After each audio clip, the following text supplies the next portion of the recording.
Hola, buenas tardes a todos. Hola, buenas tardes. ¿Cómo están? ¿Se escucha Bien, bien, bien? gracias. Sí, Bien, perfecto. Buenísimo. ¿Cómo andan todos bien? ¿Están estudiando a full? leyendo, no estudiando. Leyendo, bien. Humildemente leyendo. Muy bien. Bien, bueno, creo que estamos en horario. Bien, ya estamos por acá. Perfecto, se está grabando ya. Buenísimo. Bueno, no sé si tienen alguna duda respecto a lo que habíamos visto de la clase pasada. Si no, vamos a arrancar hoy con el tema que nos toca por cronograma. A ver acá en el chat. ¿Se escucha bien? Perfecto. Había sido una clase intensa, ¿sí? Ahora vamos a tener otra. Creo que va a ser un poquito más tranquila. Vamos a ver. Vieron que a veces como que nos aceleramos sobre el final, pero bueno, no les prometo nada. Vamos a ver qué podemos hacer. Es una clase interesante porque nos toca, por suerte, arrancar con otro tema. Tiene mucha vinculación con el que vimos antes, pero es el lado B del amor, ¿sí? Es el tema de la sucesión testamentaria. A ver si podemos compartir esto. Bien. Creo que todos lo pueden ver ahí. Estoy compartiendo pantalla. Si no se ve o no se ve completo, avísenme, por favor. Sí, se ve. Se ve bien, perfecto. Bueno, espero un minutito más por las dudas por si hay alguien que está queriendo entrar o ingresar y si no, arrancamos. Hoy nos toca ver este tema de sucesión testamentaria. Arrancamos, ¿sí? Hoy vamos a arrancar con esta cuestión, después mañana, y a partir de mañana van a seguir con el resto de los puntos que tienen que ver justamente con todo este tema de la sucesión testamentaria. A ver, creo que estamos en horario para arrancar. Bien. Bueno, igualmente se está grabando, así que si alguno llega medio rezagado, después cualquier cosa va a poder ver el video. Creo que cumplí y le subí el video de la clase pasada. Espero que esté accesible, que esté disponible. Si no, cualquier cosa, avísenme por si no lo copié bien. Creo que el enlace está bien cargado. A ver.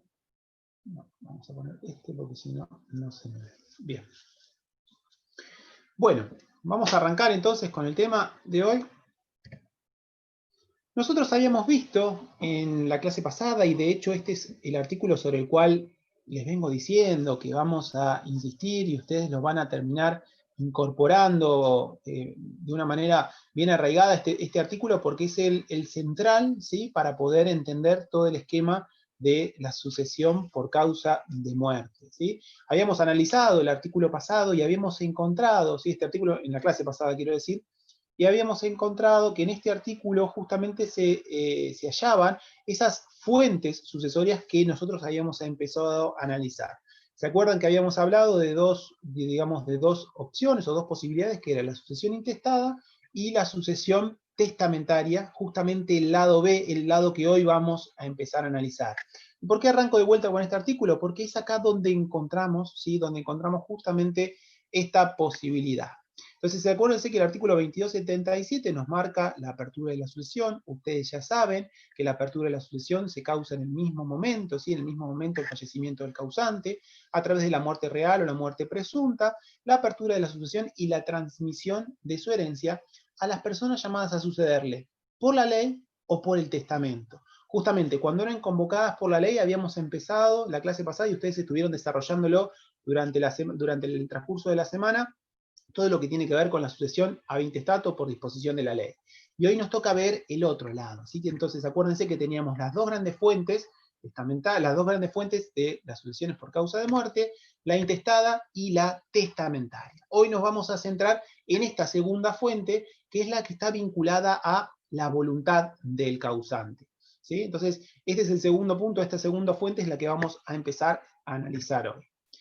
Para entender qué es esto de la sucesión testamentaria, vayamos por el principio. ¿Qué entendemos o qué comprendemos por sucesión testamentaria? Y un primer concepto con el cual les puedo aproximar a esta cuestión tendría que ver, o podríamos decir, que es aquella que tiene lugar cuando a la herencia se la defiere en virtud de un testamento.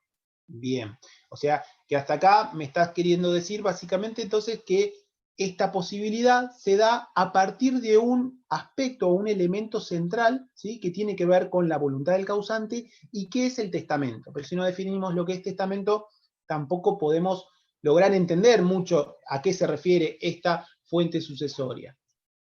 El testamento, ¿sí?, que ahora vamos a empezar a analizar con profundidad, vamos a ver características particulares que tiene, ¿sí?, cómo podemos empezar a entenderlo, pero en principio, como para que a ustedes se les vaya acomodando un poquito el oído a estas nuevas palabras que tienen que ver con el testamento, podemos decir que es un acto de última voluntad, esencialmente revocable y generalmente de disposición de bienes. Entonces, vamos a ver por qué es un acto de última voluntad, qué implicancia tiene esto, vamos a ver también por qué lo consideramos revocable y por qué hablamos de que generalmente es de disposición de bienes. Esto es una definición un poco técnica de lo que se entiende por testamento. Básicamente entonces el testamento va a ser aquello que me va a contener justamente esta voluntad del causante. ¿Cuál de esas voluntades? La última voluntad del causante. Este va a ser el punto central sobre el cual vamos a basar esta figura, basar este acto jurídico. Entonces, hasta acá, para ir de a poco, la sucesión testamentaria decimos que es aquella en la cual la herencia se defiere, ¿sí?, opera, esta transmisión hereditaria opera a partir o en función de lo que establece el testamento, ¿sí? Este testamento como un acto de última voluntad, esencialmente revocable y generalmente de disposición de bienes. La definición en sí que nos está dando acá es un poco técnica, si no entendemos cada uno de estos aspectos o cada una de estas características que tiene, difícilmente lo podamos entender. Si queremos ir al código para ver si dentro del código encontramos una definición de testamento, podríamos, ¿sí?, tratar de utilizar, o en primera mano, si nosotros simplemente abrimos el código en el artículo 2462, ¿qué dice de título este artículo? Dice testamento. Entonces, si este artículo se titula testamento, ¿qué podemos decir? Podemos decir, bueno, acá vamos a encontrar la definición de testamento, ¿sí? A ver, y acá yo les traigo, ¿sí?, justamente este artículo, para que podamos entender un poco y ver si realmente contiene o no contiene una definición de lo que es un testamento. A ver, ¿quién se anima a leerlo? Vamos, quiero escucharlos a ustedes también. La otra vez hablaron bastante, así que creo que los micrófonos andan. A ver, ¿quién se anima a leerlo? Lo tienen ahí. Yo se lo leo, doctor. Bueno. Artículo 2462. Testamento. Las personas humanas pueden disponer libremente de sus bienes para después de su muerte, respetando las porciones legítimas, establecidas en el título 10 de este libro. Mediante testamento otorgado con las solemnidades legales, ese acto también puede incluir disposiciones extrapatrimoniales. Bien, entonces, ¿qué es lo que encontramos en este artículo? En este artículo encontramos que lo que nos transmite el legislador es que las personas humanas, entonces, es decir, en principio estaría limitado a las personas humanas, es decir, ¿quiénes pueden hacer qué cosa? ¿Qué pueden hacer entonces? Disponer libremente de sus bienes para después de su muerte. Entonces, no me está dando hasta ahora una definición de lo que es el testamento, me está diciendo quién puede hacer algo, disponer libremente de sus bienes. O sea, una disposición que en vida, sabemos todos nosotros, porque ustedes ya han estudiado, ¿sí?, materias iniciales, en toda la carrera, tenemos libre disponibilidad de nuestros bienes. Pero en este caso, la disponibilidad va a estar dada para después, ¿sí?, del momento en que ocurra el fallecimiento de la persona. Entonces me está diciendo quién puede hacer tal cosa y me está diciendo también cómo lo puede hacer. ¿Cómo lo puede hacer? Justamente mediante este testamento otorgado con solemnidades legales y respetando, ¿sí?, porciones legítimas. Legítima que ustedes ya han visto, ya han estudiado, que incluso en la clase pasada hemos explicado la diferencia entre los herederos legítimos, los herederos legitimarios. Acuérdense, entonces, todo este tema de la legítima es muy importante en esta cuestión testamentaria. Y que este acto, ¿sí?, este acto también puede incluir disposiciones extrapatrimoniales, porque en principio me dice que puedo disponer libremente de bienes, pero también puedo hacer algo extrapatrimonial, por fuera de los bienes. En definitiva, este artículo no me da una definición de lo que es un testamento, sino lo que me está dando es la función que tiene el testamento. ¿Que deriva de qué? Deriva de la libertad general que nosotros como habitantes tenemos para poder usar y disponer libremente de nuestros bienes. Nosotros por el artículo 14 y 20 de la Constitución Nacional tenemos libertad para hacer lo que querramos con nuestro patrimonio, ¿sí? Entonces, esta libertad se encuentra reconocida, comprendida en este artículo para que opere en un tiempo posterior a nuestro fallecimiento. Entonces, esta libre disponibilidad, ¿sí?, la mantenemos nosotros y va a tener, y a través de este testamento, va a tener la posibilidad de tener efectos después, ¿sí?, de nuestro fallecimiento, o después del fallecimiento de la persona sobre la cual estemos analizando, ¿sí? Entonces, este artículo que parece, o sea, como está titulado, parece que nos quisiera dar una definición de lo que es un testamento, en realidad no nos está diciendo lo que es un testamento. Nos está diciendo para qué sirve la sucesión testamentaria, nos está dando, ¿sí?, la posibilidad, nos está dando el aspecto central en el cual nos marca que tenemos libertad para poder hacer, ¿sí?, lo que nosotros querramos, de dónde nace esta libertad y cómo la tenemos que instrumentar. La tenemos que instrumentar a través de un testamento, ¿sí? Entonces, el testamento no es ni más ni menos que ese acto que contiene toda esta posibilidad, toda esta libertad. Pero, ¿sí?, si bien, entonces, en principio, parece establecer una libre disponibilidad de bienes, es decir, parece que nosotros podemos hacer lo que querramos, incluso para cuando ya dejemos de existir, el mismo artículo ya nos está marcando dos límites. Uno de los cuales ustedes ya conocen, que son el respetar las legítimas. Ustedes han visto entonces que hay herederos que tienen esta protección por la ley, ¿sí?, en función de la cual cierto porcentaje, cierta porción de los bienes está, ¿sí?, en beneficio de estas personas, por distintos fundamentos que ustedes ya han estudiado. Y el otro límite que van a estudiar tiene que ver con la solemnidad respecto a las formas en las cuales este testamento que yo les refiero, ese testamento, ese acto jurídico que contiene toda esta, ¿sí?, disponibilidad, toda esta autonomía de la voluntad del causante para hacer lo que quiera, ¿sí?, tiene que tener cierta forma preestablecida, tiene que tener ciertos parámetros legales, bajo sanción de que si no se cumple esto, vamos a estar frente a un testamento o un acto jurídico nulo. Entonces, este primer artículo es muy importante porque nos da esta cuestión, nos da la función del testamento, para qué sirve, y además nos marca estos dos límites, ¿sí?, estos dos límites necesarios que tenemos que tener en cuenta a los fines de analizar la voluntad del causante. El Código Civil y Comercial entonces ha calificado como testamento, ¿sí?, podemos decir, a todos los actos de última voluntad revestidos de las formalidades necesarias para la validez. Es decir, el testamento va a ser aquel acto de última voluntad que cumpla con los requisitos legales, que permita tener esta libertad de disponibilidad para el causante, para cuando ya haya ocurrido la muerte, pero respetando, ya le digo, estos dos límites. Y fundamentalmente el tema de las formalidades y, en segundo lugar, también las porciones legítimas. Hay un interesante artículo de Vélez Sarsfield que decía, si queríamos con esta idea de tratar de entender lo que es un testamento, el testamento es un acto escrito, nos decía, celebrado con las solemnidades de la ley, por el cual una persona dispone de todo o parte de sus bienes para después de su muerte. Entonces Vélez ya en el artículo 3607 nos decía esto y nos daba un aspecto central, una de las características que nosotros ahora vamos a estudiar, que tiene que ver con el carácter escrito del testamento. Entonces, el testamento lo refería como un acto escrito, con las solemnidades, con uno de los límites que yo les refiero, con las formalidades necesarias, por el cual la persona, ¿qué es lo que hace? Dispone de sus bienes, en todo o parte, para después de su muerte. Ojo que este artículo no lo van a encontrar tal cual, de esta manera, ¿sí?, en el Código Nuevo. Hoy no está este artículo contemplado, y no van a encontrar en ningún artículo del Código que diga que el testamento es un acto escrito, ¿sí? Pero la escritura del testamento es un elemento constitutivo, es un elemento esencial que se desprende ¿de dónde? De la regulación específica de las formalidades, de estas solemnidades, de estos requisitos que son necesarios para tener un testamento válido, para tener un testamento que cumpla, ¿sí?, con esos dos límites que habíamos analizado al principio. ¿Qué quiere decir esto? Ahora entonces no van a encontrar ningún artículo que exija la escritura, no hay un artículo específico que le diga el testamento tiene que ser por escrito.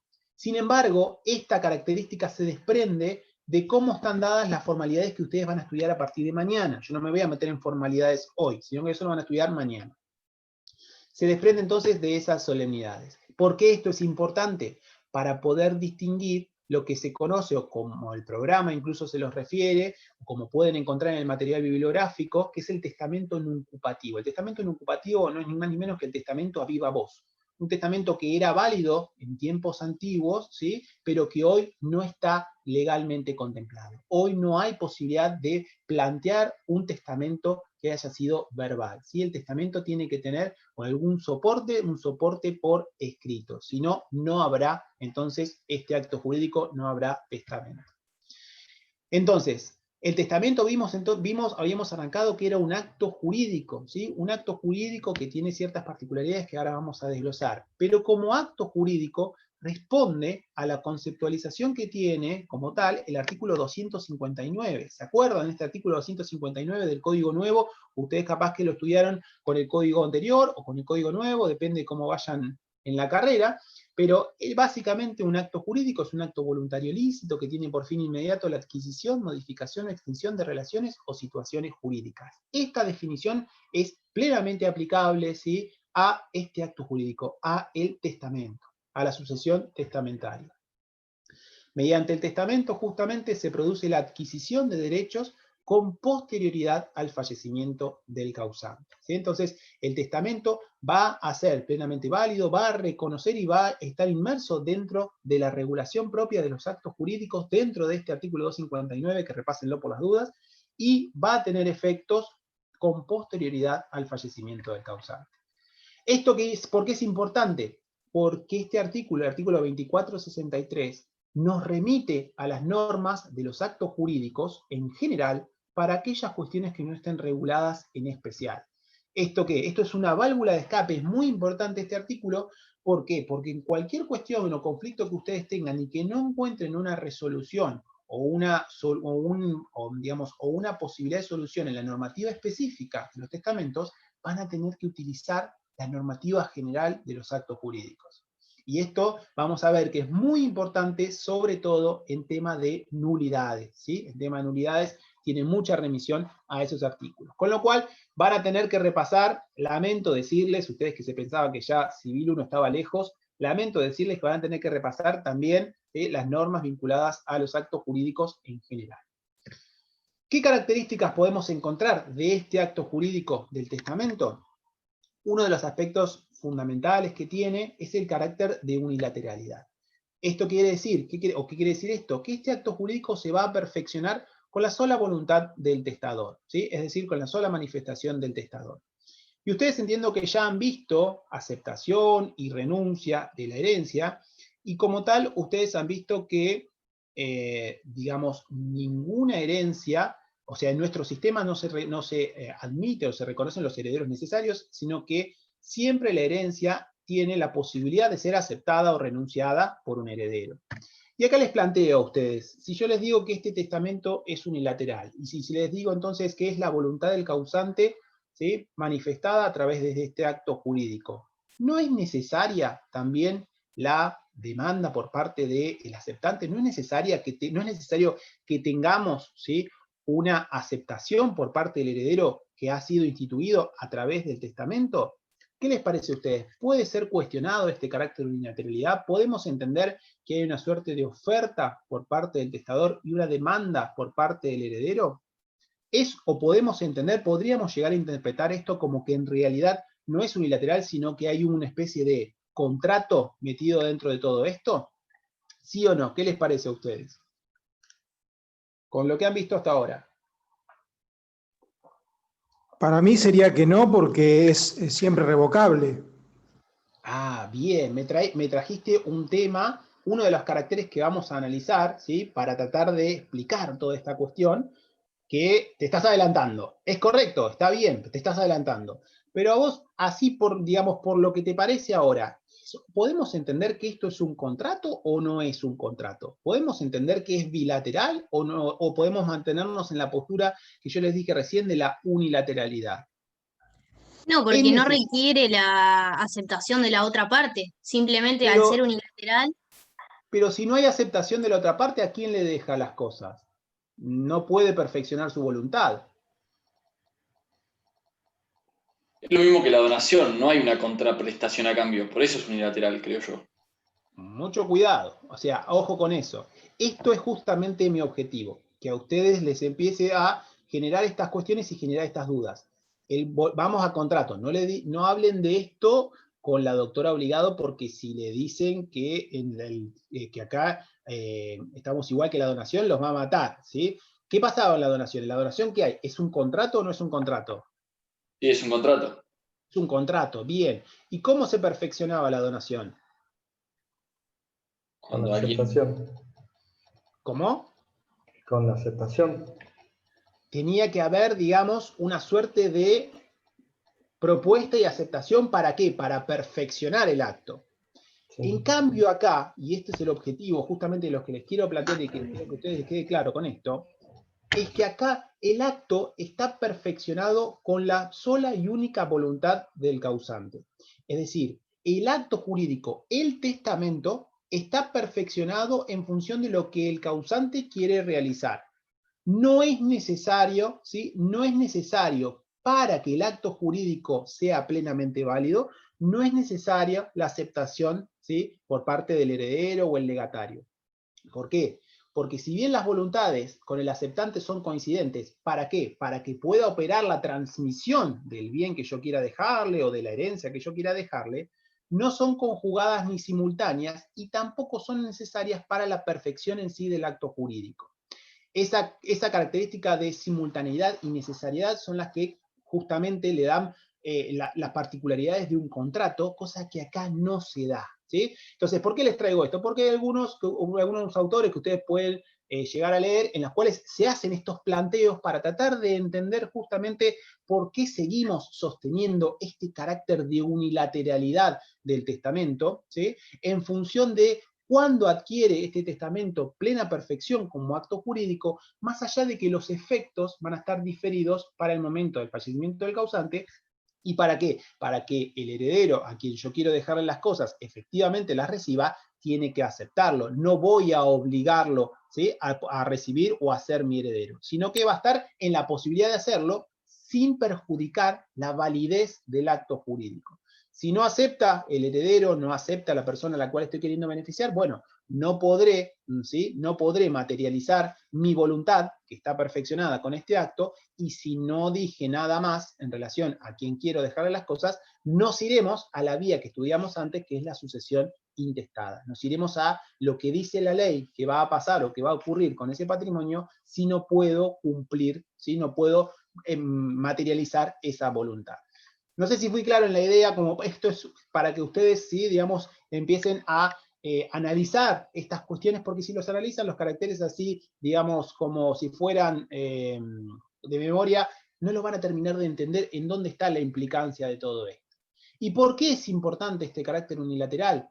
Porque esto tiene que ver con lo que establece el artículo 2465, en el último párrafo, en el cual nos prohíbe los testamentos conjuntos. ¿Qué dice esto? No es válido el testamento otorgado conjuntamente por dos o más personas. Ese testamento sería, por ejemplo, cuando dos personas se ponen de acuerdo para efectuar sus respectivos testamentos en un mismo acto. Es entonces, en el mismo acto, las dos personas, en ese mismo, vamos a suponer, en ese mismo papel, dos personas dicen, bueno, queremos hacer nuestro testamento en forma conjunta. Los dos venimos a querer dejar todo nuestro patrimonio, todos nuestros bienes a nuestro mejor amigo que está en Tandil, vamos a suponer. Entonces, ¿queremos dejarle todo a la misma persona? Bien. ¿Y lo hacemos todo en el mismo acto? No. ¿Por qué? Porque si alguno de nosotros, ¿sí? Después queremos, por cualquier circunstancia, dejar sin efecto nuestro testamento, nuestra parte del testamento, si está junto con el otro, no podremos diferenciar las cláusulas, no podremos deslindar las voluntades, no podremos revocar libremente nuestro testamento, que es uno de los caracteres que vamos a analizar y que estuvieron mencionando por ahí. Entonces, el carácter de unilateralidad tiene que ver, y tiene una implicancia directa con esta prohibición de testamentos conjuntos. Es decir, conjuntamente en el mismo acto no podemos realizar testamentos, ¿sí? Hay una prohibición expresa para ello. Lo que tienen que diferenciar con la posibilidad de los testamentos simultáneos o sucesivos, que sí son válidos, ¿sí? La prohibición entonces no se debe considerar extendida a los testamentos que puedan hacer varios testadores en actos separados y por los cuales se benefician recíprocamente o lo hagan en favor de idénticos beneficiarios. En el mismo ejemplo que yo les dije, si por ejemplo, dos personas quieren beneficiar a su mejor amigo que vive en Tandil, a la misma persona, lo pueden hacer en actos separados, incluso lo pueden hacer uno al derecho y otro al revés de la misma hoja, ¿sí? Los actos son independientes uno de otro, pueden ser simultáneos, pueden ser sucesivos, pero no pueden ser conjuntos. Tiene que ver entonces con este carácter, o responden a esta característica esencial de la unilateralidad. El acto entonces se perfecciona con la sola voluntad del causante, en cumplimiento de los requisitos, de las formalidades, ¿sí? Respetando las porciones legítimas, pero tiene que ser entonces en forma unilateral, individual. Y vinculado a esto también, el próximo carácter que tenemos que analizar es el personalísimo, ¿sí? Así como es unilateral, también es personalísimo. Es la expresión auténtica de la voluntad del causante. No puedo decirle o darle la posibilidad a otro que lo haga por mí. Es personalísimo. Y acuérdense que habíamos visto entonces al principio cómo encarábamos esta idea o esta función de testamento. Las personas humanas pueden disponer libremente de sus bienes, ¿sí? Para después de su muerte, respetando esos dos límites, ¿sí? Esos dos límites que yo le había dicho al principio. ¿Dónde encontramos reflejado normativamente esta característica? En el artículo 2465. Expresión personal de la voluntad del testador. Las disposiciones testamentarias deben ser la expresión directa de la voluntad del testador y deben bastarse a sí mismas. Esto tiene que ver, o esta característica de bastarse a sí misma tiene que ver con otro elemento que es la especialidad, es decir, nosotros en el testamento, en este acto jurídico, tenemos que realizarlos por nosotros mismos, directamente sin posibilidad de delegarlo en otra persona, y tenemos que realizarlo de una manera en la que podamos dar a entender nuestra voluntad en el mismo y único acto jurídico, en ese mismo testamento. Tiene que basarse o bastarse a sí mismo para poder entender lo que quiero transmitir. La facultad de testar es indelegable. No puedo darle poder, mandato a nadie. Ningún gestor puede hacer, ¿sí? Un testamento por mí. Las disposiciones testamentarias no pueden dejarse al arbitrio de un tercero. Y acá les pregunto, estoy preguntón hoy, ¿sí? Hoy vengo con bastantes preguntas, así que bueno, me van a tener que aguantar y un ratito. ¿Puede otorgar testamento a una persona jurídica? ¿Qué les parece a ustedes? En función de esto que analizamos recién. Y de lo que ya venimos viendo. ¿Me escuchan? ¿Se escucha? Sí. Bien. ¿Por A qué ver. no? Sí, ¿por qué no? Escuché por ahí. No, Sí, me parece sí. que no, porque el primer artículo establece que debe ser toda persona humana, si no me equivoco. Bien, perfecto. Ahí tenemos un aspecto, un fundamento que podríamos utilizar. En principio no Sí. está delegado o está reservado para las personas humanas. Y si lo tratamos de justificar en función de este carácter que estamos analizando, el personalísimo, ¿cómo pueden darse a entender o cómo pueden hacer sus manifestaciones, sus actos jurídicos las personas jurídicas? A través de representantes. Exacto, ¿sí? Entonces, como no puedo utilizar a un representante para manifestar la voluntad, tampoco respetaría entonces, más allá de que lo tuyo es perfecto desde el punto de vista técnico-jurídico, específicamente el artículo refiere a las personas humanas, tampoco respondería a esta característica o este carácter que estamos analizando acá, ¿sí? Entonces, no podríamos considerar, o la persona jurídica no podría realizarlo porque no respetaría esta característica de personalísimo de este acto jurídico, ¿sí? Es un acto de disposición de bienes, vimos, ¿sí? Esencialmente de disposición de bienes. Está pensado, ¿sí? Para poder resolver las cuestiones patrimoniales, pero también, como vimos en el artículo inicial, también puede incluir disposiciones extrapatrimoniales. ¿A qué nos referimos con esto? Por ejemplo, el reconocimiento de hijos, ¿sí? Es decir, el causante sabe que sabe que anduvo, ¿sí? Dando vueltas por alguna otra casa y tiene algún hijo dando vuelta, entiende esta situación, pero no quiere conflictos en vida, ¿sí? Dice, bueno, yo esto lo voy a dejar arreglado, pero cuando ya no me vengan a golpear la puerta pidiéndome, ¿sí? Que me haga cargo de otro hijo más o generándome mayores conflictos. Entonces, el reconocimiento de hijos, de hecho, ¿sí? Es una de las cuestiones que se ve bastante seguido en los testamentos. La designación de tutor y curador, ¿sí? También puede ser. El nombramiento de un albacea. El albacea lo van a ver en profundidad más adelante, pero el albacea básicamente es aquella persona que se designa para cumplir o llevar adelante las disposiciones, para cumplir y llevar adelante las disposiciones testamentarias, es decir, aquello que contiene el testamento. disposición de las honras fúnebres, el destino del cuerpo, el destino del cadáver, la donación de órganos para trasplantes, y también puede contener consejos, súplicas, ruegos, ¿sí? Recomendaciones, que en realidad estos son extrapatrimoniales, pero tampoco tienen una relevancia o una implicancia jurídica, sino más bien son de ese estilo, son algún tipo de recomendación o algún tipo de consejo que quiere dejarle a los herederos o a alguna persona en particular.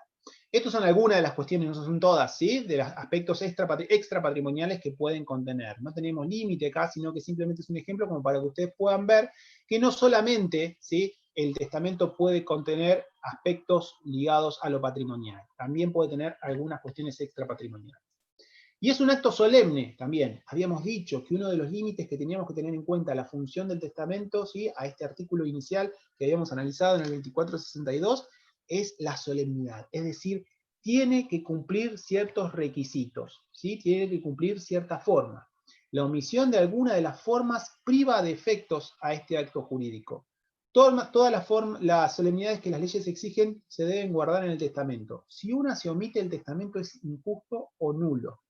Estas solemnidades, por ser de orden público, no pueden cambiarse, no pueden mudarse por la voluntad de los particulares. No es que nos podemos poner de acuerdo, el causante y todos los herederos que van a ser beneficiados con ese testamento, nos ponemos de acuerdo de cómo vamos a hacer este testamento. No, no, no. Para que el testamento tenga validez jurídica, necesita cumplir los requisitos. Hay algunos, como ustedes van a estudiar, que son muy sencillos y otros que son un poco más complejos de poder cumplir, unos que son más económicos, más fáciles de hacer, y otros que son más complicados.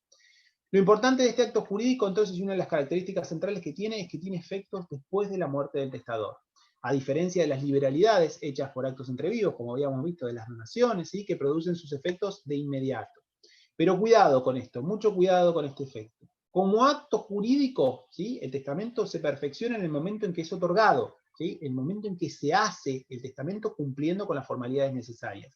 Los efectos de ese acto jurídico van a quedar supeditados al hecho futuro, en este caso del fallecimiento del causante. Mucho cuidado entonces con esto, no confundan cuándo se perfecciona el acto con cuándo cumple los efectos, ¿sí?, ese acto jurídico.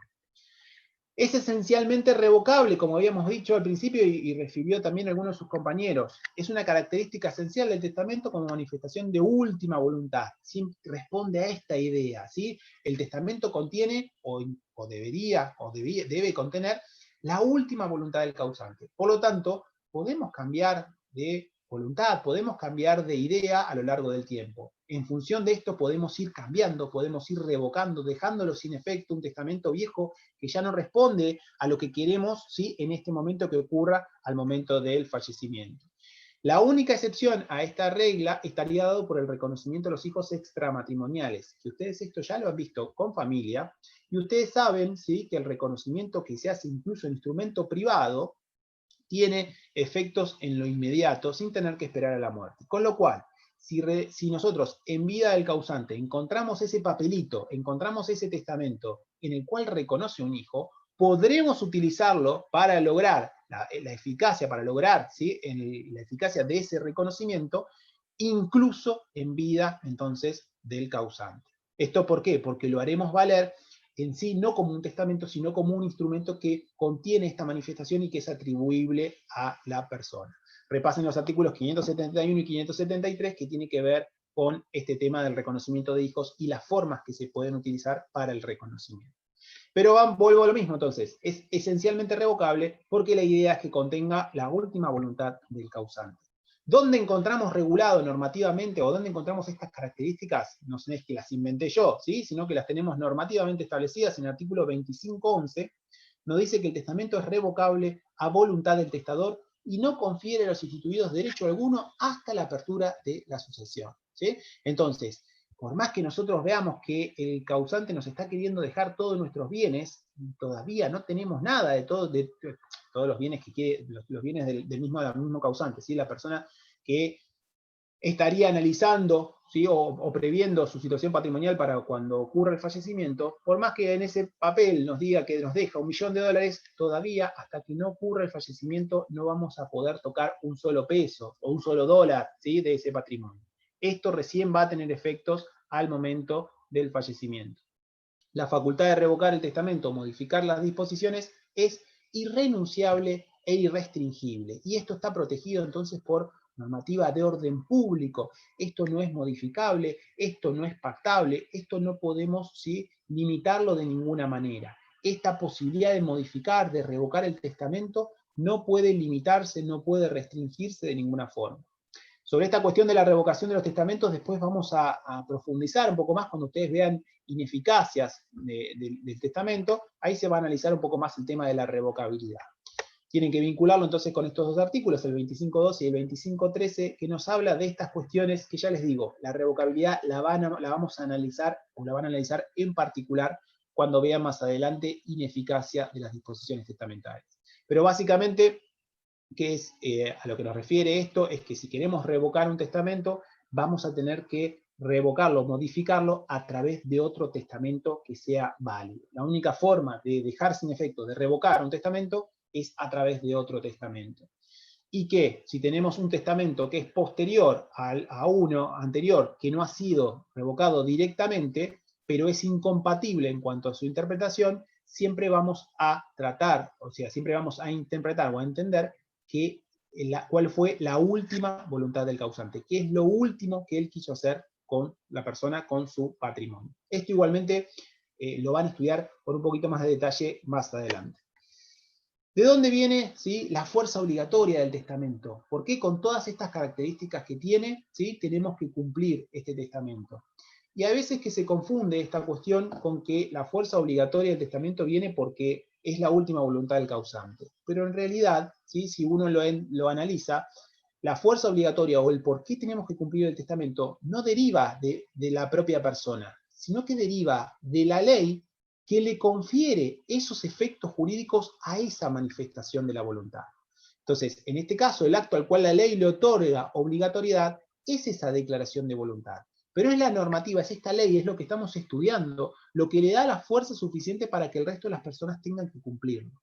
No es por el simple hecho de que es lo que quiso hacer el causante, es lo que quiere o lo que quería el causante para cuando ya no esté, sino que la ley nos obliga a tener que cumplirlo, ¿sí?, cuando encontramos esta manifestación de voluntad a través, ¿sí?, del testamento, a través de un acto jurídico que tiene ciertos requisitos, ciertas características y cierta formalidad.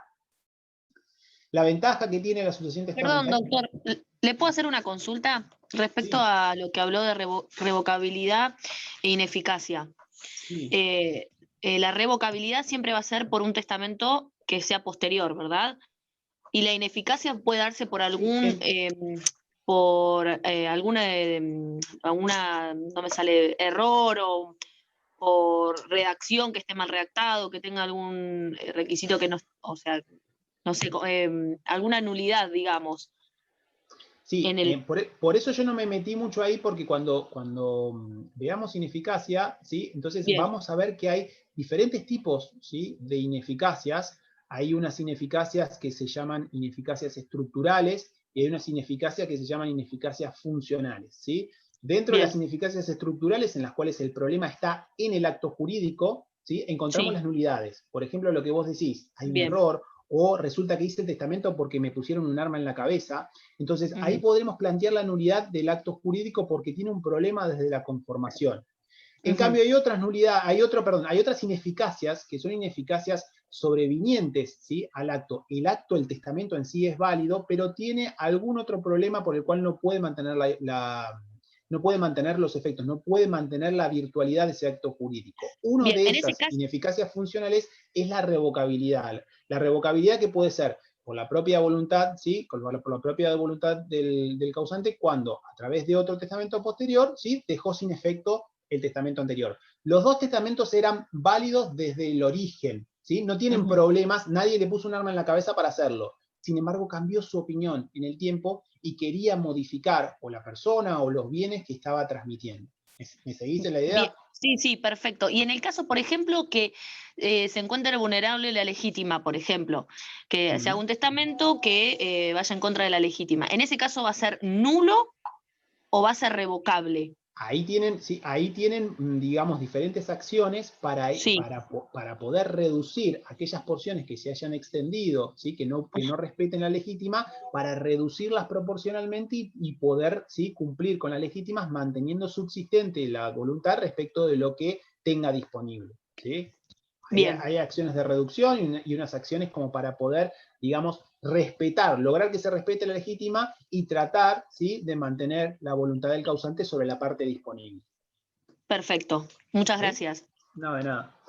Bien, entonces, en función de esta prevalencia, les decía, primero vamos a utilizar la sucesión testamentaria, porque prevalece sobre la intestada, respetando, acuérdense, a ver si esto funciona,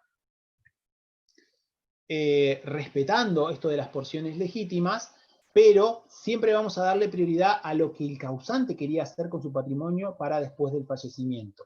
Cuando se abre entonces la testada, queda desplazada la intestada, la cual actúa de manera subsidiaria. Si por algún problema, o por ejemplo, porque el heredero que yo quiero establecer por el testamento no acepta, ¿sí? esa herencia, y resulta que entonces no hay nadie más beneficiado, nos iremos en ese caso a la sucesión intestada o por disposición de la ley para solucionar el tema de quién se va a quedar con esos bienes. Siempre, esto es importante, ¿sí? Esta prevalencia va a estar dada, y como recién referíamos, con el respeto de las porciones legítimas. Uno de esos dos límites que tiene, ¿sí? el testamento en cuanto a su función. ¿Quiénes tienen esta posibilidad de testar? ¿Quiénes tienen capacidad para poder otorgar un testamento válido? El artículo 2647 nos habla de que la capacidad para otorgar un testamento y revocarlo se rige por el derecho del domicilio del testador al tiempo de la realización del acto. Este primer artículo lo que nos da es la ley aplicable. ¿Cómo o con qué ley vamos a analizar esta posibilidad para poder testar? ¿Sí? ¿Quiénes van a poder testar y de acuerdo a qué normativa vamos a analizar esta capacidad? Este artículo nos da dos dimensiones o nos da dos aspectos a tener en cuenta. El lugar, ¿sí? El lugar que vamos a utilizar, ¿sí? La ley de qué lugar vamos a utilizar para analizar la capacidad y cuándo, ¿sí? ¿Qué ley vigente vamos a utilizar para analizar esta posibilidad? Entonces, vamos a tener esta capacidad para otorgar un testamento en función de la ley vigente en el último domicilio del causante, el domicilio del testador, al tiempo de la realización del acto. Domicilio del testador, de quien está realizando este acto jurídico, al tiempo en que ese acto es realizado. El testador debe tener capacidad entonces para otorgar el acto jurídico conforme a la ley del lugar en que realiza el acto y en el momento de efectuar el testamento. ¿Sí? Si luego esta persona cae en algún supuesto de incapacidad o limitación a la capacidad por la cual no podría otorgar, ¿sí? con posterioridad algún testamento válido, el testamento que realizamos antes, que lo realizamos conforme a la ley del domicilio que tenía y en el momento en que se llevó a cabo, será perfectamente válido. ¿Sí? Entonces, por esto es muy importante, ¿sí? que ustedes puedan comprender si estaba con capacidad, con posibilidad de otorgar un testamento en ese momento y en ese lugar que lo realizó.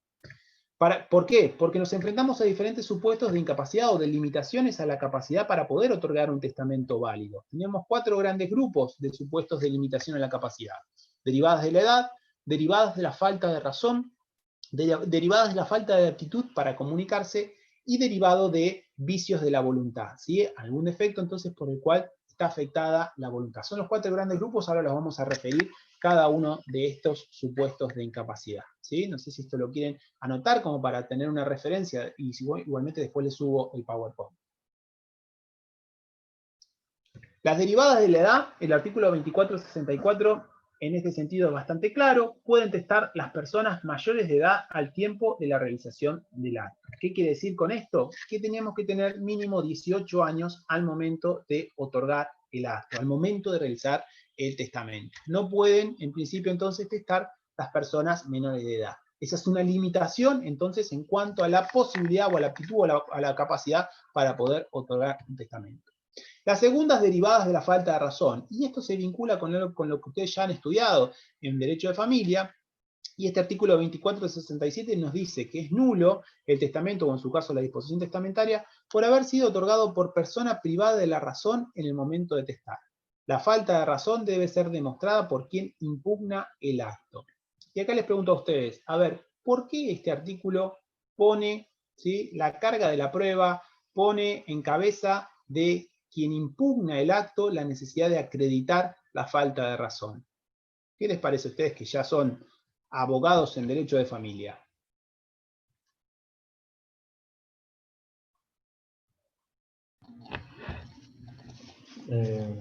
Puede ser para beneficiarse. Para beneficiarse, sí. A ver, porque ¿cómo Porque sería el si supuesto? ¿Cómo te está pensás el dentro, ejemplo? digo, si está dentro de la legítima, ¿no? Y No lo hay mezclen con un legítima, no lo mezclen con ¿no? legítima porque los va a No, pero para confundir que acá. entre, porque si Acá él tenemos, tiene derecho a la acá herencia, tenemos un testamento, ¿sí? Testamento otorgado por una persona, ¿sí?, privada de la razón en el momento de testar. Y nos dice, entonces, esa persona cuando otorgó el testamento está privada de la razón, pero nos dice que quien intenta beneficiarse, ¿con qué? Con la nulidad de este testamento, la falta, tiene que justificar, acreditar la falta de razón quien plantea la nulidad. ¿Por qué tengo que yo, ¿sí?, que planteo la nulidad de una persona que está privada de la razón, tengo que acreditar esa falta de razón? ¿Qué principio esencial se está sosteniendo en función de esta carga de la prueba? Ahí está, bien, bien mi tocayo, bien Pedro, bien, muy bien. ¿Por qué? Porque acá Pedro en el chat nos manda que, nos contesta que la capacidad se presume, ¿sí? Entonces, en función de que nosotros tenemos siendo mayores de edad, tenemos la posibilidad de otorgar un testamento, no tengo una limitación, ¿sí?, en mi capacidad para poder otorgarlo. Si alguien intenta demostrar, o sea, si alguien intenta perjudicar, nulificar mi testamento en función de que considera que no estaba privado, que no tenía perfecta razón en el momento de otorgarlo, tendrá que acreditarlo, ¿sí? Entonces tendrá que acreditarlo en función de esta cuestión. ¿Por qué? Porque el acto, ¿sí?, tiene que ser voluntario, con discernimiento, intención y libertad, y la capacidad para otorgarlo la presumimos porque no tenemos una limitación. ¿Por qué es importante entender esto? Por lo que sigue en este otro artículo. Fíjense cómo está redactado. Por haber sido otorgado por persona judicialmente declarada incapaz. Sin embargo, esta puede otorgar testamento en intervalos lúcidos que sean suficientemente ciertos como para asegurar que la enfermedad ha cesado por entonces. ¿Qué pasa acá? Acá la situación es al revés. Acá tengo una declaración judicial de incapacidad. Entonces, acá se invierte la carga de la prueba y ante la duda rige en principio general, ¿sí? Ante la duda siempre nos rige el principio general de la capacidad. Pero en este caso tenemos una persona judicialmente declarada incapaz. Con lo cual, en principio no podía otorgar ese acto por su limitación a la capacidad. Pero puede otorgar el acto si está en un intervalo lúcido. ¿Quién tendrá que acreditar que estaba en un intervalo lúcido? Quien intenta sostener la validez de ese testamento. Es decir, porque el acto en principio sería nulo por el hecho mismo de haber sido otorgado en función de, o haber sido otorgado por una persona que tenía posibilidad o estaba limitada en su posibilidad de poder realizarlo. Por eso es importante que ustedes lo relacionen con estos conceptos generales en materia de capacidad para entender por qué está redactado de esta manera y cómo va y viene en cuanto a la carga de la prueba respecto de quién tiene que justificar y acreditar las condiciones en las que se encontraba la persona al momento de otorgar el acto. No sé si se entiende. El tercer supuesto son las derivadas de la falta de actitud para comunicarse. Y entonces en este caso nos dice que este testamento no va a poder ser otorgado, o sea, va a sufrir una situación de nulidad por ser el testador una persona que padece limitaciones en su actitud para comunicarse en forma oral y además no sabe leer ni escribir, excepto que lo haga por escritura pública con la participación de un intérprete al acto. Es decir, aquellas personas que tienen una limitación en cuanto a la posibilidad de comunicarse, si no saben, si no pueden comunicarse en forma oral y tampoco no saben leer y escribir, van a poder otorgar un testamento a través de una de las formas específicas que es la escritura pública, con la asistencia entonces de un escribano, que es, perdón, se me fue, con la asistencia de un escribano, que es el que va a participar en ese acto, ¿sí?, en la celebración de ese acto jurídico, y en su caso, si es necesario, también un intérprete para que los ayude a poder transmitir, a poder comunicarse. Esto se relaciona con digamos, la modificación que hizo el Código Civil Comercial nuevo, en cuanto a que ya no está más la incapacidad de los sordomudos que no sabían leer ni escribir como un supuesto de incapacidad general, sino que ahora se analiza en función del caso y si se puede dar la persona a entender, aún con la asistencia de un intérprete, podemos, ¿sí? Podría otorgar perfectamente este acto jurídico.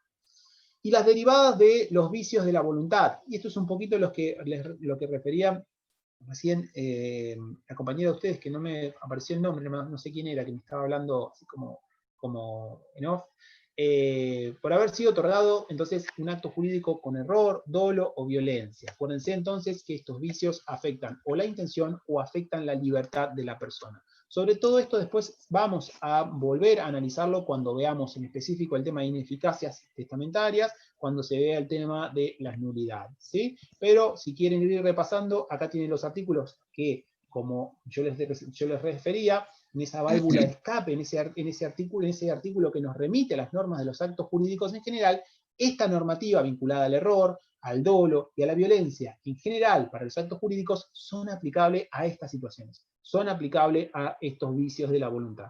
Ahí les doy una ayuda para que los repasen, porque son perfectamente aplicables, ¿sí? A este caso, a esta situación.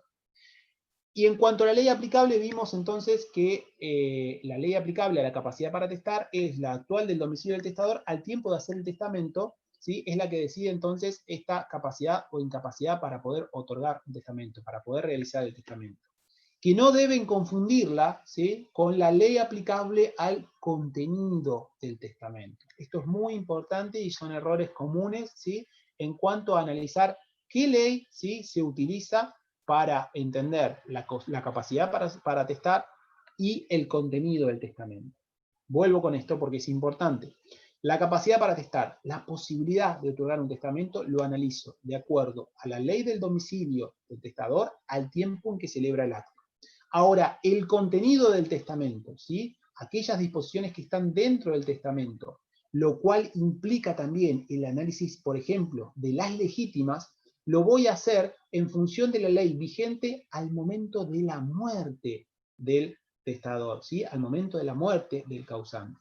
Con lo cual, al momento de otorgar el testamento lo analizo en cuanto a la capacidad y lo voy a analizar también en cuanto a forma, si el testamento ha sido bien otorgado en ese momento. Pero el contenido, ¿sí? De ese testamento lo analizo de acuerdo a la ley vigente al momento de la muerte del causante. ¿Sí? ¿Se entiende esto? Lo van a terminar de entender a medida que sigan avanzando en el tema de sucesión testamentaria, porque hay muchas idas y vueltas en cuanto a la ley aplicable. Y después van a terminar de entender por qué. Cuando veamos algún caso práctico sobre esto, van a terminar de entender por qué es importante, cuál es la ley aplicable en uno y otro supuesto. ¿Sí? ¿Cómo interpretamos los testamentos? Hasta ahora vimos entonces las características que tiene, los aspectos principales, ¿sí? En relación al testamento, y ahora, ¿cómo interpretamos ese testamento? La interpretación del testamento, o qué se refiere a esta interpretación del testamento, tiene que ver con entender o desentrañar el verdadero sentido de las disposiciones, el verdadero sentido de lo que quería el causante. Esto no es ni más ni menos a lo que se refiere con la interpretación del testamento. Desentrañar qué es lo que quiso decir y qué es lo que quiere hacer o que quiere dejar dicho para que se haga después del momento de su muerte el mismo causante. Las reglas generales que se utilizan en materia de interpretación básicamente son estas, tienen que ver con desentrañar el pensamiento genuino, ¿sí? Del testador. El juez aplica las reglas para esto de la sana crítica para poder interpretar, es decir, tratar de encontrar qué realmente quería, ¿sí? Manifestarnos el causante. Y para determinar la genuina voluntad del causante habrá que estarse al uso de las palabras, esto es, al significado que les asignaba, que no siempre ha de concordar con el sentido técnico de estas, ¿sí? Entonces, vamos a analizar ese testamento en función de lo que el causante quiso transmitir con sus propias palabras. No es lo mismo el testamento que haga un abogado que el testamento que haga, por ejemplo, mi vecina, o por ejemplo, no sé, mi hermano, o por ejemplo, no sé. Es decir, ustedes ahí tendrán que analizar cómo está redactado en función de la posibilidad, la capacidad propia de la persona en que lo llevó adelante. Sobre todo cuando vean el testamento hológrafo, que es el testamento más sencillo, el testamento que se hace en forma privada, solo bastando, por ejemplo, con la firma, ¿sí? La firma que esté escrito a mano y fechado de la misma persona, sin participación de nadie más. Con lo cual, puede tener algunos defectos de redacción que habrá que ir analizando de acuerdo a estas reglas, ¿sí? A entender cuál fue realmente el pensamiento, lo que quiso transmitir el causante, el uso de las palabras, ¿sí? El uso que esa misma persona realizaba de las palabras, más allá de un aspecto específicamente técnico. Cada cláusula que contenga el testamento vamos a tener que interpretarla o analizarla relacionada con las demás, no en forma aislada, para tratar de verlo como una unidad al testamento, ¿sí? Incluso puede ser que el testamento contenga muchas páginas, o que un testamento haya sido empezado a redactar un día y haya terminado mucho tiempo después, ¿sí? Entonces hay que analizarlo y armonizar todas esas disposiciones para entenderlo como un todo en su conjunto. Si hay disposiciones contradictorias, vamos a tratar de armonizarlas, entenderlas, partiendo o utilizando este principio del favor testamenti, que decía Pottier. Una disposición debe entenderse preferentemente en el sentido por el cual ella pueda tener efecto, que en el sentido por el cual no pueda tener ninguno. ¿Qué significa esto del favor testamenti? Que ante dos interpretaciones, de las cuales una lleve a la nulidad y la otra a la validez, tenemos que inclinarnos por la interpretación que nos deja vivo el testamento, por la interpretación que nos mantiene la validez. Hablamos de interpretaciones frente a una situación de igualdad de condiciones, no por un elemento de que tengo o convicción suficiente para lograr la nulidad del testamento, o convicción suficiente para mantener la validez, sino que ante una duda de interpretación razonable frente a igualdad de posibilidades de análisis, vamos a inclinarnos, ¿sí? En función de este principio, nos vamos a inclinar por mantener vigente el testamento. ¿Se entiende hasta acá? Entonces, son reglas sencillas, son reglas de pura lógica, pero que tienen implicancia y que muchas veces permiten solucionar problemas de interpretación de los testamentos. ¿Dónde encontramos regulado esto? El artículo 2470 nos habla de la interpretación de los testamentos. Las disposiciones testamentarias deben interpretarse adecuándolas a la voluntad real del causante según el contexto total del acto. Voluntad real analizada en función del contexto general. Las palabras empleadas deben ser entendidas en el sentido corriente, excepto que surja claro que el testador quiso darles un sentido técnico. Como les decía, si tenemos un testamento de un abogado, ahí vamos a analizar los aspectos técnicos que contenga ese testamento claramente desde una perspectiva jurídica y técnica jurídica. ¿Por qué? Porque entendía perfectamente qué es lo que estaba queriendo transmitir, qué es lo que estaba queriendo manifestar. Se aplican en cuanto sean compatibles las demás reglas de interpretación de los contratos. Otra válvula de escape que los redirecciona al 1061 y siguientes para que repasen también las reglas de interpretación de los contratos ante situaciones de duda que no puedan superar en función de esta normativa en particular, ¿sí? Esto entonces es donde tenemos reflejados estos principios generales de interpretación. La voluntad en el testamento, ¿sí? Entonces, en cuanto a esto que yo les vengo manifestando, la voluntad del testador se convierte así en el único elemento sustantivo que interesa, el único decisorio, y que es a lo que intenta, ¿sí? El juez, y ustedes como abogados, colaboradores del juez, ¿sí? O en su caso jueces, si les gusta la magistratura a futuro, van a tener que desentrañar, van a tener que entender, lograr esto, lograr la real voluntad del causante. La validez que la ley le reconoce a las disposiciones testamentarias no tiene otro basamento entonces más que la voluntad del causante. Si todo está claro hasta acá, les voy a hacer un planteo, a ver, para escucharlos a ustedes, ¿qué les parece? Tenemos el siguiente caso. Juan dispone por testamento que todo su patrimonio, el cual se compone de un auto, una moto, una casa y el dinero obrante en su cuenta del Banco Galicia, será para su amiga Sofía a su fallecimiento. Al fallecer Juan y realizar el inventario su prima Ana, aparece un edificio en el patrimonio de Juan que no integraba el detalle referido en el testamento. Por pruebas extrínsecas se acreditó que el bien fue omitido por haberlo adquirido con posterioridad al otorgamiento del testamento. Planteos para ustedes. ¿Cómo interpretarían el testamento? ¿Quién se queda con el edificio? A ver, los escucho. Yo considero que si él redactó y dijo que todos sus bienes, consideraría que entraría en el total, digamos. Compondría el total de sus bienes. Compondría el total de los bienes. O sea, ¿quién se lo quedaría el edificio? La hija. ¿La hija? ¿Quién es la hija? No hay hija. Su amiga, perdón, su amiga Sofía. A su amiga Sofía. Bien. Correcto. Bueno, ¿alguien entiende que se lo quedaría a la prima Ana? ¿O están todos del lado de Pamela y se lo queda a su amiga Sofía? ¿No tendría que ser más específico, estar detallado? A ver, ¿cómo es eso? ¿Por qué? No, porque dice de todos sus bienes. A ver qué parte decía. ¿No tendría que estar detallado cada cosa que hay en el patrimonio?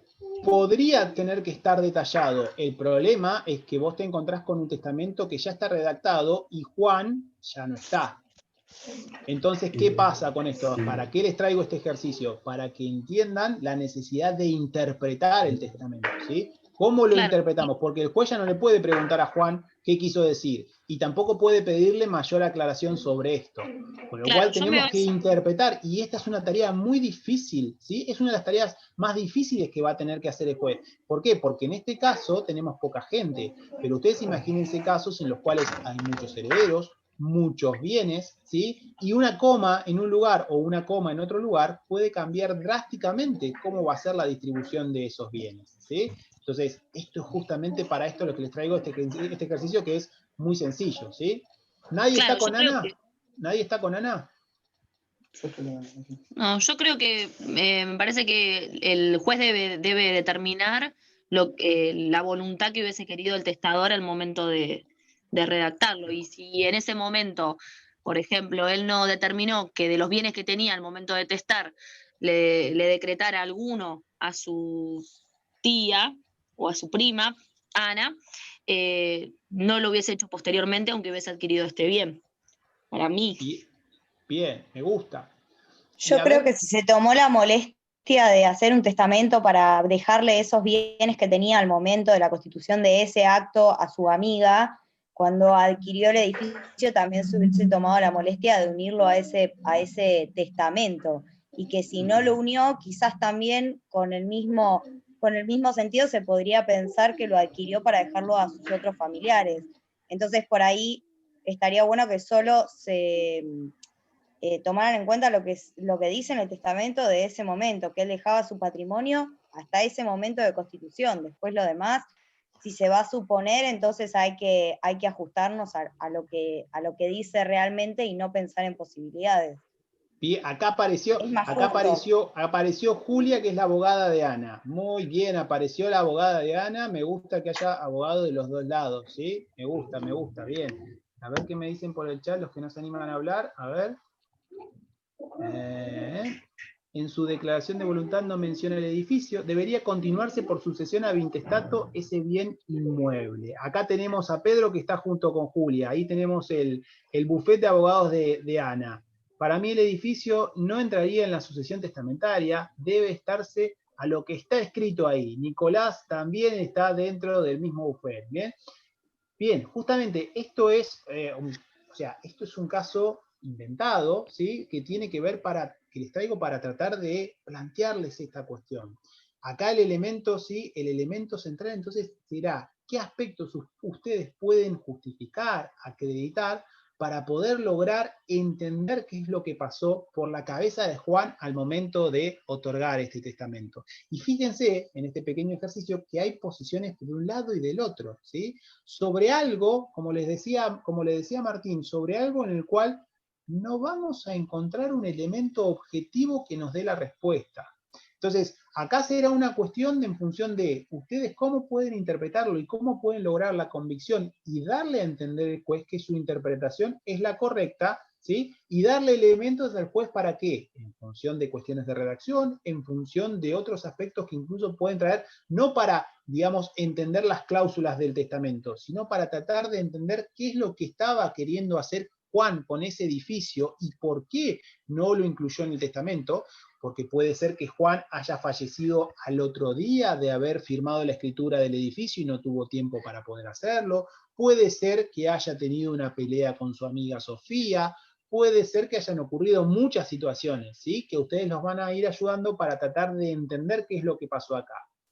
Pero sobre la base, ¿sí? Sobre la base de que no van a poder traer mayores elementos, ¿sí? Al acto en sí del testamento, no van a poder traer otras cuestiones a lo que está redactado, sino que lo que van a tener que tratar es traer elementos que permitan entender qué es lo que quiso hacer el causante. Puede estar bien uno u otro, ¿sí? En este caso, a mí puntualmente me parece más, ¿sí? Que estoy más inclinado por el lado de los amigos de Sofía que de los amigos de Ana, ¿sí? Pero puede ser la interpretación de una u otra forma. En esto no hay, ¿sí? No hay una resolución en específico. Se los traigo para que ustedes lo piensen y permitan, ¿sí? Se permitan a ustedes mismos ver que puede darse, ¿sí? Situaciones de interpretación, en este caso es sencillo, pero pueden darse situaciones más complejas en las cuales estén involucrados muchos bienes, ¿sí? No es un dato menor y no es un monto patrimonial menor un edificio entero, por ejemplo, como les dije en este caso, ¿sí? Con lo cual va a haber muchas cuestiones en juego. Esto es una situación que van a tener que analizar en el caso concreto. Acá me parece a mí, particularmente, es una opinión personal, esto puede ser que ustedes estén de acuerdo o en desacuerdo, que la intención que tuvo el causante fue claramente favorecer, ¿sí? Favorecer a su amiga Sofía al disponer, o al estar redactado que dice de todo su patrimonio, ¿sí? Pero puede ser que efectivamente, como ustedes habían planteado, si él quería realmente incorporar ese edificio, tenía que haberlo aclarado o haberlo incorporado con otra disposición testamentaria o con otro testamento posterior. Esto será analizable. La idea, como les digo, es para que ustedes lo piensen y fíjense cómo puede ser una cuestión de redacción, ¿sí? Dar lugar a ciertas interpretaciones, sobre todo para que ustedes lo ayuden a futuro, si son los que tienen que redactar o ayudar a redactar, ¿sí? Algún testamento. Bien, seguimos. ¿Se entendió? Espero que sí, si no nos vamos a quedar sin tiempo para lo que sigue. ¿Quiénes tienen la posibilidad ahora del otro lado? La capacidad para poder recibir por testamento, ¿sí? ¿Quiénes tienen la posibilidad de recibir? Dijimos quiénes pueden otorgar, quiénes pueden hacer el testamento, quiénes pueden otorgar ese acto jurídico, ahora quiénes pueden recibir, quiénes pueden ser, ¿sí? Los que se beneficien. Y ustedes habían analizado ya en cuanto a la capacidad general, creo, entiendo, si estoy equivocado me avisan, porque capaz que en esto podemos ir un poquito más rápido. Habían visto la capacidad en general de las personas para poder suceder. ¿Quiénes pueden ser herederos, ¿sí? O en su caso, quiénes pueden ser también legatarios, recibir una herencia o una parte de una herencia?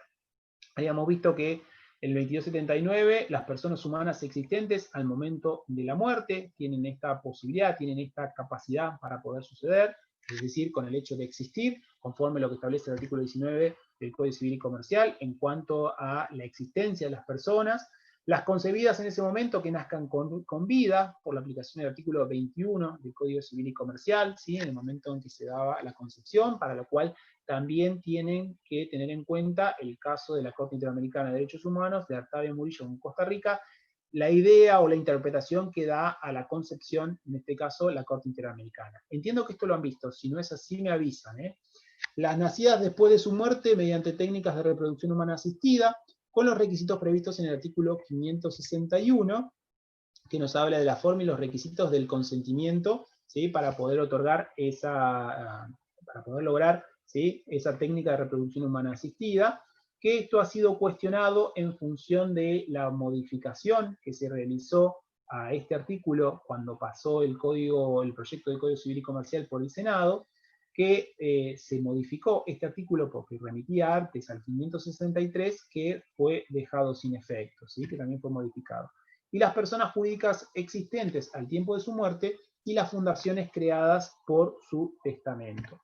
En cuanto a lo de la técnica de reproducción humana asistida, creo que esto lo han visto, ¿sí? Estoy en lo correcto, si no nos detenemos, lo hacemos con un poquito más de detenimiento, pero acuérdense que el proyecto de reforma en el anterior artículo 563 hablaba de la posibilidad de la concepción con posterioridad a la muerte del padre, en este caso, regulaba este artículo la posibilidad de la filiación post-mortem, con algunas características que acá yo se lo traigo por las dudas para que lo repasen, del 563, cómo estaba regulado. Este artículo no está vigente. Esto que estoy trayendo acá no es la redacción que tenemos hoy en el Código Civil y Comercial, sino que era el proyecto al tratar de regular la filiación post-mortem.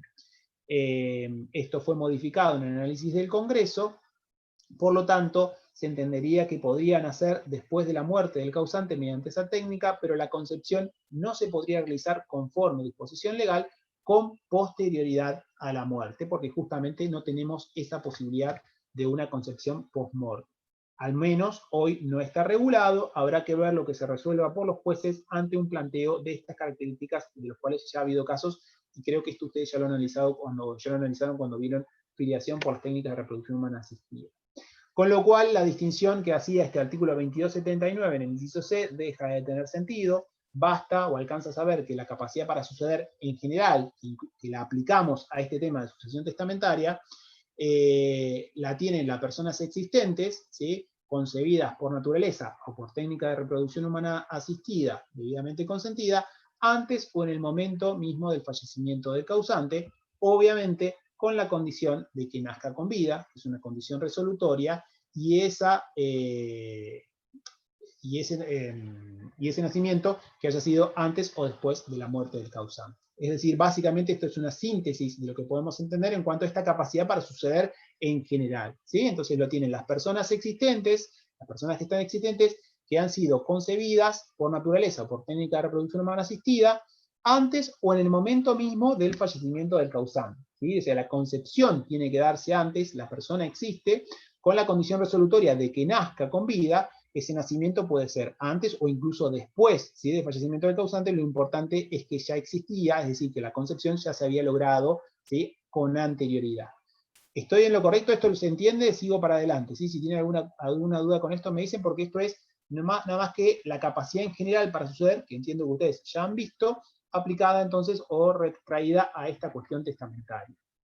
Por regla, entonces, todas las personas son capaces para poder suceder, tienen esta posibilidad por el solo hecho de existir, ¿sí? Entonces, en general, por regla general, las personas existentes, ¿sí?, tienen esta posibilidad de poder recibir una herencia, de poder suceder. Sean capaces o incapaces de hecho, ¿sí?, en general tienen la aptitud legal para adquirir por sucesión mortis causa.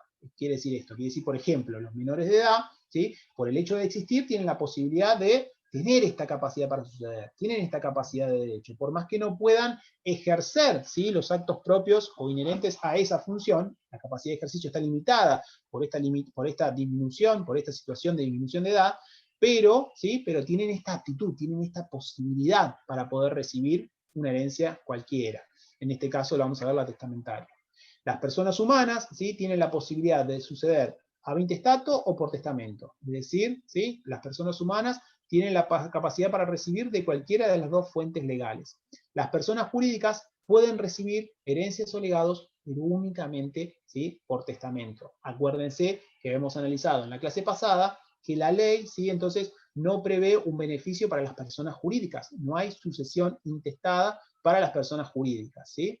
Algunos autores, si ustedes lo van a poder leer, podrán cuestionar esto que les estoy transmitiendo en función de la herencia vacante, ¿sí? Cuando es el Estado, ¿sí?, es el Estado el que recibe los bienes por disposición de la ley.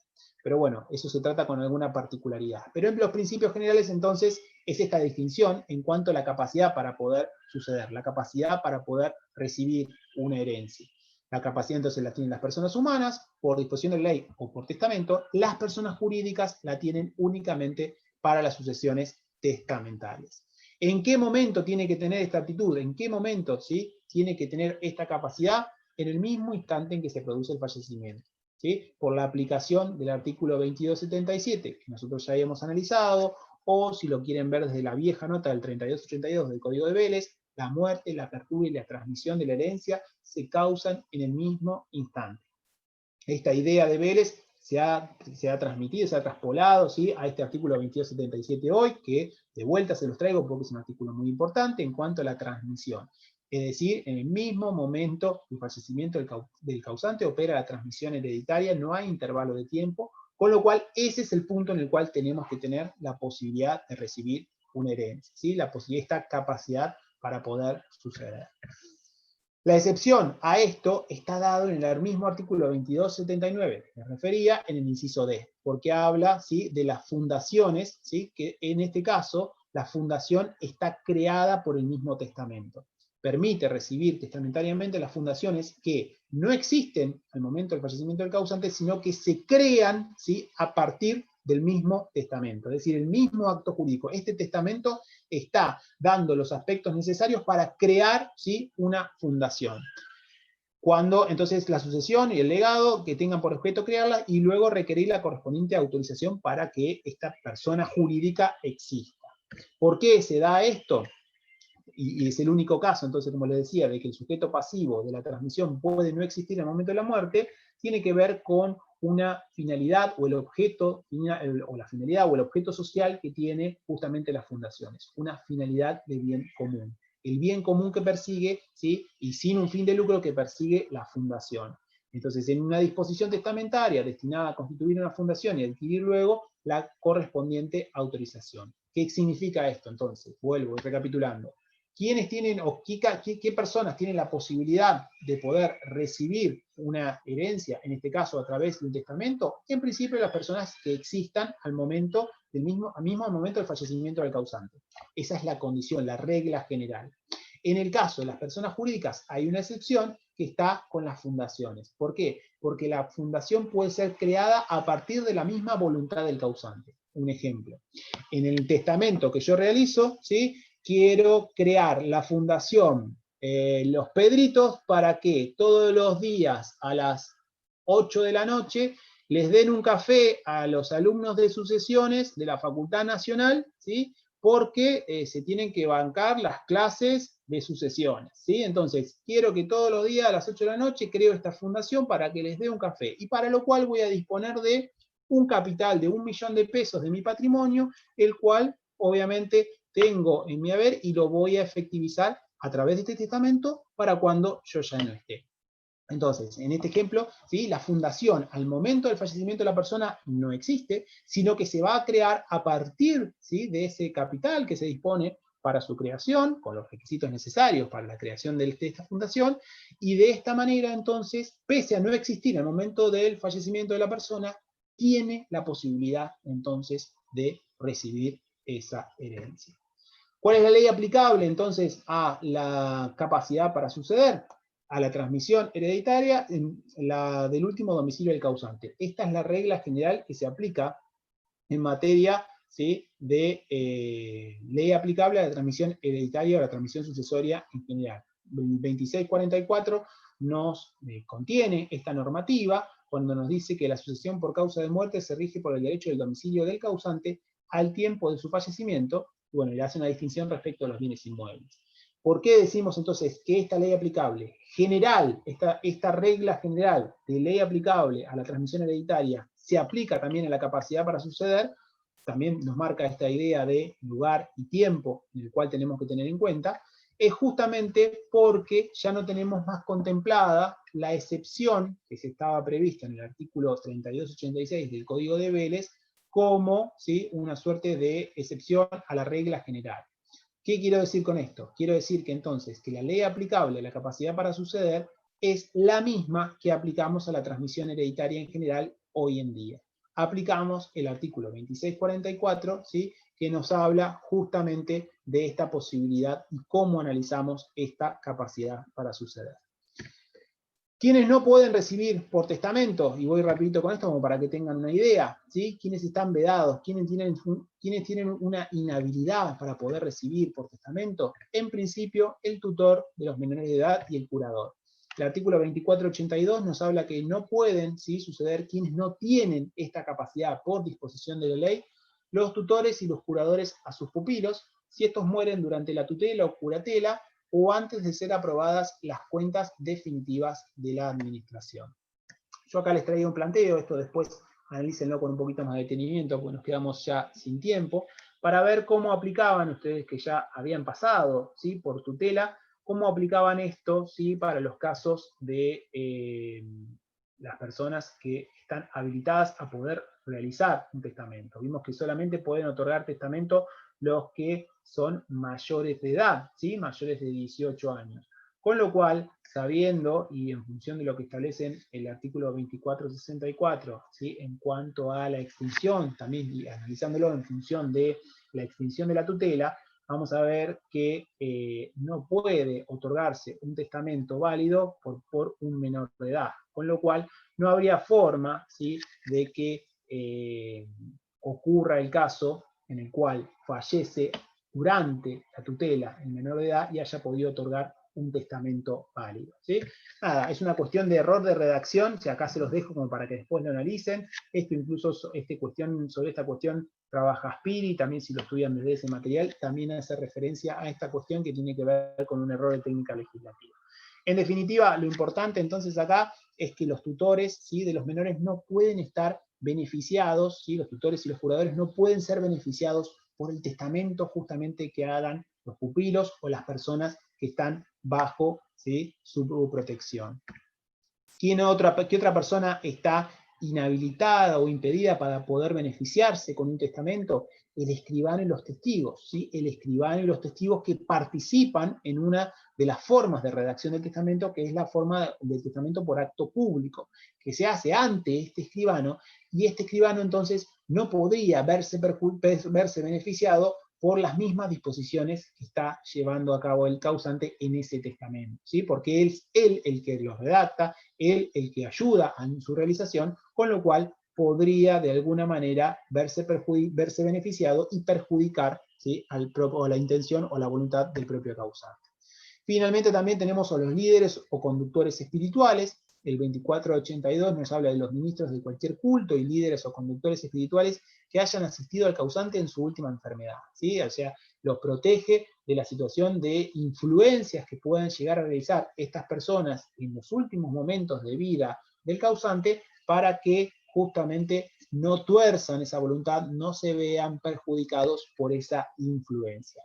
Ya no se distingue de la religión católica respecto a las demás, sino que esto es amplio, ¿sí?, en cuanto a la idiosincrasia o la ideología que tenga cada una de las personas.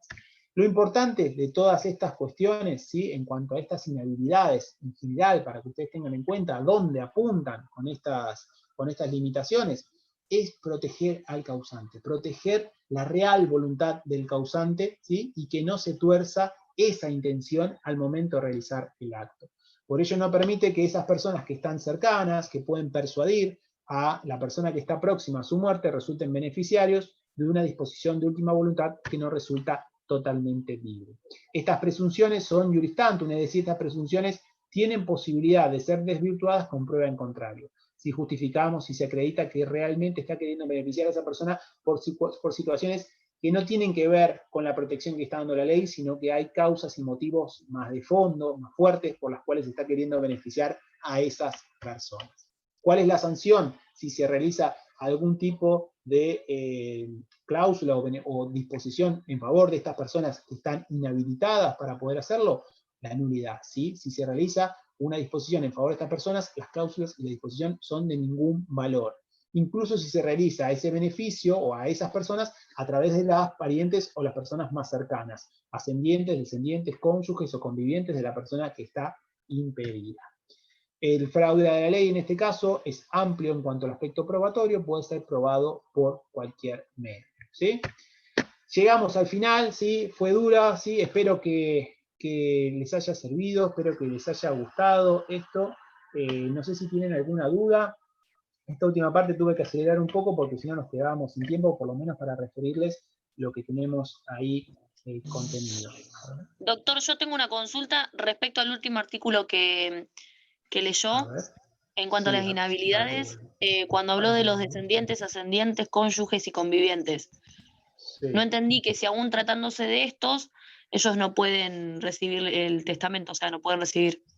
Claro, lo que te así. plantea acá esto es que intentes, en realidad no es que lo intente el mismo causante, sino que la persona que esté impedida intente evitar, ¿sí?, la nulidad de la disposición beneficiando a alguien más cercano claramente a ellos, que podría de esta manera ingresar esos bienes o ingresar ese patrimonio en alguien que va a gestionarlo conjuntamente con esta persona. Es decir, para evitar la nulidad de la cláusula, por ejemplo, vamos a hacerlo con un ejemplo para que se entienda mejor. Tenemos al escribano que está ayudando en la redacción del testamento por acto público respecto de una persona, ¿sí?, que se encuentra enferma, que no puede darse cuenta tal vez de la situación, y el escribano dice, bueno, le dejamos la casa para Juan, la moto para Pablo, el $1.000.000 para Juancito Pérez, escribano autorizante. En lugar de decir esto, le dice, bueno, el $1.000.000 se lo dejo a Susana, y resulta que Susana era la cónyuge del escribano, ¿sí?, el escribano que realizó el acto. De esa manera, entonces, Perfecto, perfecto. Entendía ascendiente o descendiente como familiar interno del testante. No, son respecto de las personas, ¿sí?, las personas interpuestas que se hagan, digamos, en relación a estas que están impedidas, que tienen esta limitación o esta inhabilidad para poder recibir esa herencia a través del testamento, o ese legado, o esa disposición, ¿sí? Son en relación a las personas impedidas, ¿sí? Bien, y otra consulta, cuando hablo de testigos, ¿los testigos pueden ser parientes, por ejemplo, en el caso de un cónyuge? Usted es una inhabilidad, por ejemplo, que no pueden ser un testigo. En realidad son inhabilidades en general para poder realizar el acto. O sea, por eso se aplican las inhabilidades generales y hay que remitirnos a las normas para poder celebrar un acto por escritura pública en cuanto a la admisibilidad o no de los testigos para ese tipo de actos. Por eso nos referimos y remitimos a las normas en general. También hay que estudiar las que tienen que ver con las aplicaciones en general. Igualmente eso con tranquilidad, que lo van a ver mañana cuando vean el testamento por acto público. Ahí van a ver bien el tema de los testigos, van a ver quiénes pueden participar, qué número de testigos son necesarios y cómo, ¿sí?, cómo se lleva adelante el acto. Eso lo van a ver mañana, no se preocupen. Bien, perfecto, gracias, doctor. Nada, a ver, veo que acá está algo en el chat. A ver.